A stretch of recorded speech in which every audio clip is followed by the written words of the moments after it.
আজ বানাবো ভেটকি মাছের কাটা। তো এই ভেটকি মাছের কাটা বানানোর জন্য সর্বপ্রথমে মাছগুলোকে ধুয়ে নিয়ে ভালো করে নুন হলুদ মাখিয়ে দিচ্ছি। এবার মাছগুলোকে আমি সুন্দর করে ভেজে দিচ্ছি। এই একইভাবে সব ভেটকি মাছগুলো ভেজে নিয়ে ফিরে আসছি। সব মাছগুলো আমি ভেজে দিচ্ছি। ওই মাছ ভাজা তেলের মধ্যে বেশ খানিকটা শুকনো লঙ্কা আর কুচিয়ে রাখা পেঁয়াজ ভেজে নিচ্ছি। এই আদা রসুনের পেস্টটা ভালো করে ভেজে নেব। এই একই সাথে টমেটো কুচিটাও দিয়ে দিলাম। এবার এর মধ্যে দিয়ে দিচ্ছি গুঁড়ো হলুদ,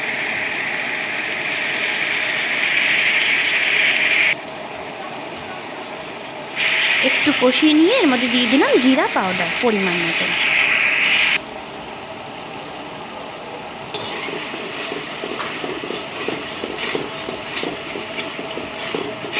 আর একটু লঙ্কার গুঁড়ো দিয়ে দেবো যাতে কালারটা সুন্দর হয়। এখনই আমি লবণটা অ্যাড করব না, একটু কষিয়ে নিয়ে এবার মাছ যে ভেজে রেখেছিলাম এটা দিয়ে দিলাম। আবার একটু কষিয়ে নেব আলতো হাতে, সামান্য একটু জল দেব। এবার আবার একটু কষিয়ে নেব।